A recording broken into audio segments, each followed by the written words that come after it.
Salut, salut! Alors je vous explique comment ça se passe, un contrat que vous appelez périscolaire en année complète. En année complète, on ne peut pas faire un contrat périscolaire en disant je vais faire 36 semaines de ci et 16 semaines de ça.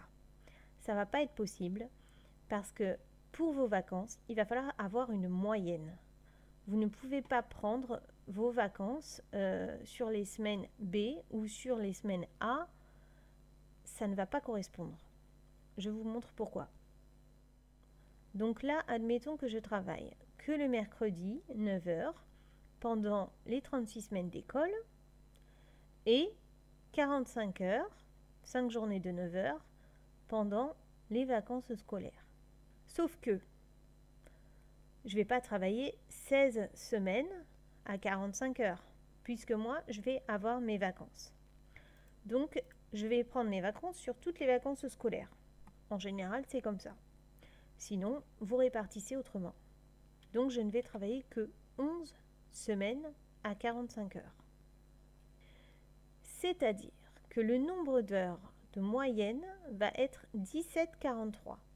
C'est la moyenne de 11 semaines à 45 heures plus 36 semaines à 9 heures. Vous faites une moyenne de 17h43 par semaine. Et c'est avec ce chiffre-là que vous allez devoir vous faire payer vos congés.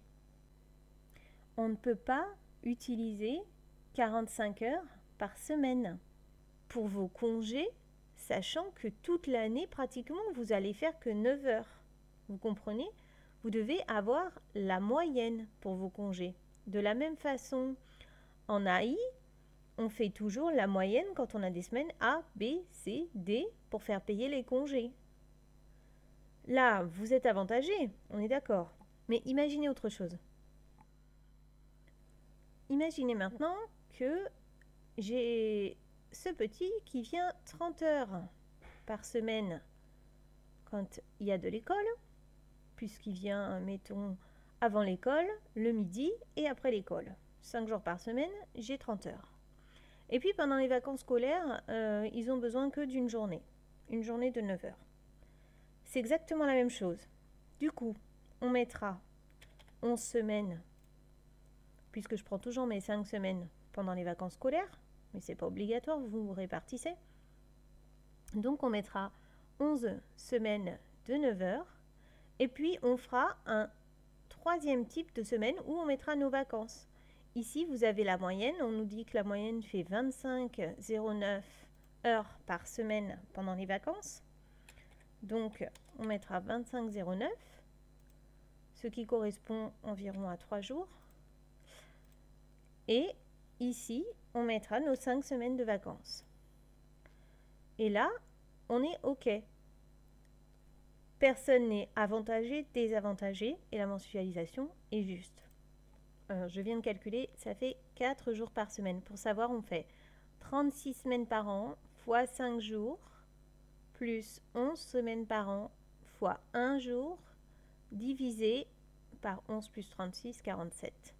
Ça nous fait 4 jours par semaine pour les vacances. Ça, c'est simplement pour qu'ils calculent le nombre de jours d'activité, etc. et que tout ça, ça soit juste pour le nombre de jours mensualisés, etc. Un peu de la même façon, il faut que vous fassiez attention quand vous faites des semaines A et des semaines B. Vous dites, oh, bah, c'est une semaine sur deux, je me casse pas la tête, je fais 26 plus 26. Et ben, c'est pareil. En fait, il faut que vous regardiez quand est-ce que vos vacances tombent. Parce que là, par exemple, si vos vacances tombent une fois sur A, une fois sur B, une fois sur A, une fois sur B, on ne va pas être loin du compte. Par contre, si vos vacances tombent toutes sur 26, vous voyez que là, j'ai une moyenne de 19,50. Ça veut dire qu'au final, vous allez travailler que 21 semaines. La moyenne baisse. Donc, il faudra de la même façon mettre vos 5 semaines avec la moyenne trouvée, qui était de 18,38. Et voilà, et on est toujours à 18,38, donc on ne s'est pas trompé. Voilà pourquoi je vous dis toujours qu'en année complète, on a des semaines A, des semaines B, on ne fait pas 36 plus 16 en fermant les yeux.